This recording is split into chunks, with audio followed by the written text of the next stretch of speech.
ایک مشترکہ خاندانی نظام ہے جس سے آج ہر لڑکی بھاگنا چاہتی ہے اور لڑکے کو یعنی بھگانا چاہتی ہے. تو تعلیم یافتہ لڑکیاں سب سے پہلی کوشش یہ کرتی ہیں کہ شوہر کو راضی کر لیں, الگ رہنا, علیحدہ زندگی گزارنی ہے. تو جب وہ علیحدہ زندگی گزارتے ہیں تو مشترکہ مسائل تو سب لوگ مل کر سالو کر لیتے ہیں نا, پھر وہ سارے مسائل ایک اکیلی لڑکی کے اوپر آ کے گر جاتے ہیں. اور ابتدائی جوش کے تحت تو شوہر بھی ساتھ مل گیا تھا اور لڑکی جو ہے شوہر کو فتح کر کے علیحدہ رہنے لگ جاتی ہے, لیکن بعد میں بوجھ تلے اس کا پورا وجود پس جاتا ہے اور اس جنگ میں وہ جو فتح تھی وہ پھر شکست میں بدل جاتی ہے. اگر آپ دیکھنا چاہیں تو حقیقتاً یہ لڑکی کی ناکامی ہے کہ وہ ایک شخص کو اس کی ماں سے جدا کر کے اس کی جڑ سے اسے کاٹ کر اسے نئی جگہ نئے ماحول کا عادی کرے گی. نہ وہ اس کے مزاج کو ویسے سمجھتی ہے, نہ لڑکا جو اس ماحول میں ایڈجسٹ ہونے کے لیے صحیح طرح تیار ہوتا ہے. ایسے میں زندگی آگے نہیں بڑھتی, زندگی اور زیادہ بھاری اور مشکل ہو جاتی ہے.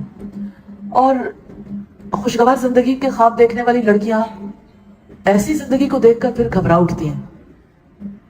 تو پہلے تو سسرال والوں کے گلے شکوے ہوتے تھے, پھر شوہر کے گلے شکوے شروع ہو جاتے ہیں. تو آخر سارے لوگ ہی خراب ہیں, ایک لڑکی ہی ٹھیک ہے جسے سسرال جا کر سسرال والے برے لگے, سسرال والوں سے شوہر کو الگ کر لیا تب شوہر برا ہے. تو برائی کو اس لڑکی کے اندر دیکھنا چاہیے جس نے زندگی گزارنی نہیں سیکھی. اس وجہ سے زیادہ اچھا ہے کہ اگر مشترکہ خاندانی نظام ہے تو اس نظام میں عافیت محسوس کرنی چاہیے, اس وجہ سے کہ وہاں پہ اتنے لوگ آپ کے ساتھ تعاون کرنے کے لیے تیار ہو جاتے ہیں ایسے ایسے معاملات میں جہاں پر آپ کی کوئی مدد کرنے کے لیے تیار نہیں ہوتا. تو جو اپنے آپ کو سسرال سے غیر متعلق رکھ کے حل یہ دریافت کرتی ہیں کہ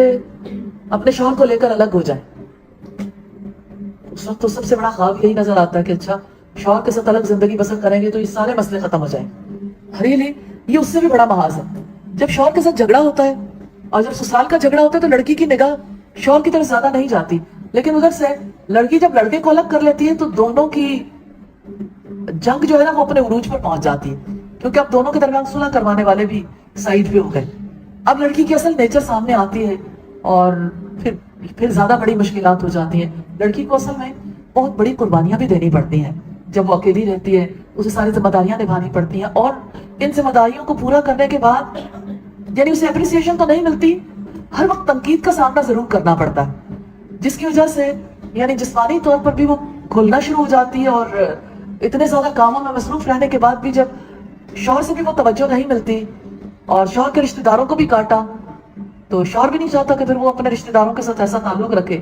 رشتوں سے بھی لڑکی کٹ جاتی ہے اور ذمہ داریاں بھی زیادہ آن پڑتی ہیں اور اس کے نتیجے میں آپس کے تعلقات بھی متاثر ہو رہے ہوتے ہیں. حالانکہ سوچا تو یہ تھا کہ الگ رہ کے زیادہ بہتر زندگی گزاری جائے گی. تو اصل اس کا حل یہ ہے کہ ہر بیٹی کو یہ سمجھایا جائے, ہر بچی کو اس کو اللہ رب العزت کے سکھائے ہوئے اصول سمجھائے جائے, اس کو اللہ کی کتاب کا علم دیا جائے, رسول اللہ کی سنت کا, اس کو اسلاف کی زندگیاں پڑھائی جائیں. اور مجھے ایسا لگتا ہے سم ٹائمز ایک خاص مائنڈ کے تحت لوگ پورا قرآن بھی پڑھ جاتے ہیں لیکن عملی زندگی میں وہ سب کچھ سیکھ نہیں پاتے. اس وجہ سے یعنی اس ذہن سازی کو توڑنا بہت زیادہ ضروری ہے. ایک صحیح ذہن بنانے کے لیے اسلامی ذہن جو اللہ کی اطاعت گزار بندی کے دل کے اندر ہوتا ہے, تو یہ ایک الگ فیلڈ ہے. مجھے ایسا محسوس ہوتا ہے کہ اس کے لیے الگ کلاسز دینے کی بہت زیادہ ضرورت ہے, الگ سیشنز دینے کی بہت ضرورت ہے, کیونکہ رشتے نبھانے میں آج کی بچی جو ہے وہ زیادہ ناکام ہو رہی ہے, آج کا بچہ بھی زیادہ ناکام. میں نہیں سمجھتی صرف لڑکی کے نبھانے سے رشتہ نبھ جاتا ہے, لڑکوں کو بھی اسی طرح سے سکھانے کی ضرورت ہے.